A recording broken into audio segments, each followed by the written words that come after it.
नमस्कार. कनक खुशी news channel मध्ये आपल्या सर्वांचे स्वागत आहे. समीर मेघे यांच्या विरोधात महाविकास आघाडीचे उमेदवार कोण? शेवटी केदाराच्या मध्यस्थीने सुटला प्रश्न. बातमी बघत रहा शेवटीपर्यंत. कनक खुशी विधानसभा विशेष निवडणूक बातमी. हिंगणा विधानसभा क्षेत्रातील महायुती भारतीय जनता पक्षाचे उमेदवार समीर मेघे यांच्या उमेदवारी जाहीर झाल्यानंतर महाविकास आघाडीकडून कोण हे मात्र स्पष्ट झाले नव्हते. प्रथम हिंगण्यातून काँग्रेसला उमेदवारी राहील असे जाहीर करण्यात आले होते. त्यानंतर काँग्रेसचे माजी मंत्री सुनील केदार यांनी सुद्धा हिंगण्याची जागा काँग्रेसला सोडावी यासाठी त्यांनी पुरेपूर प्रयत्न केले.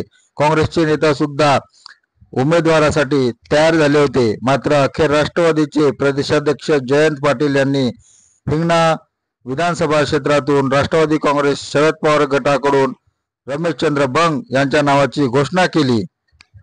केदार आणि पाटील यांच्याशी संपर्क साधून हिंगण्यातील दोन्ही पक्षाचे कार्यकर्ते बंग यांच्या उमेदवारीस अनुकूल नसल्याचे कळविले.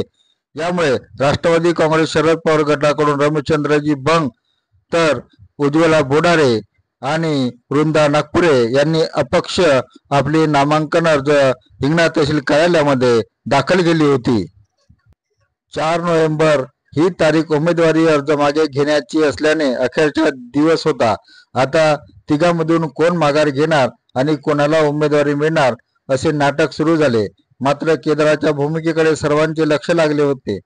माजी मंत्री रमेशचंद्र बंग यांनी आपला अर्ज मागे घ्यावा असे निश्चित झाले. त्याबद्दल त्यांना विधान परिषद मिळणार असल्याचेही बंग यांनी कबूल केले.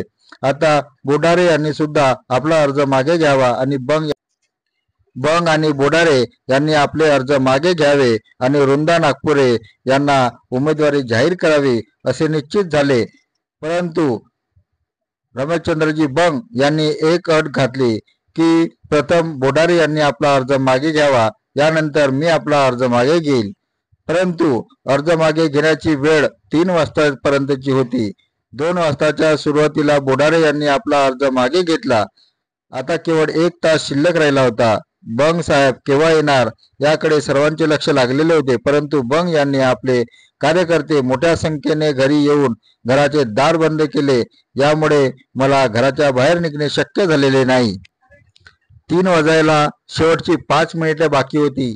आता बंग हे तहसील कार्यालयापर्यंत पोहोचू शकत नाही हे लक्षात घेता आणि नागपुरे व बंग दोघेही उभे राहिल्यास मताचे विभाजन होईल म्हणून शेवटच्या क्षणी केदारांनी निर्णय घेतला की नागपुरे यांनी आपला अर्ज मागे घ्यावा असे त्यांना कळविले. नागपुरे यांनी वृंदा नागपुरे यांनी आता 3 वाजायला केवळ 3 मिनिटे बाकी असताना आपला उमेदवारी अर्ज मागे घेतला.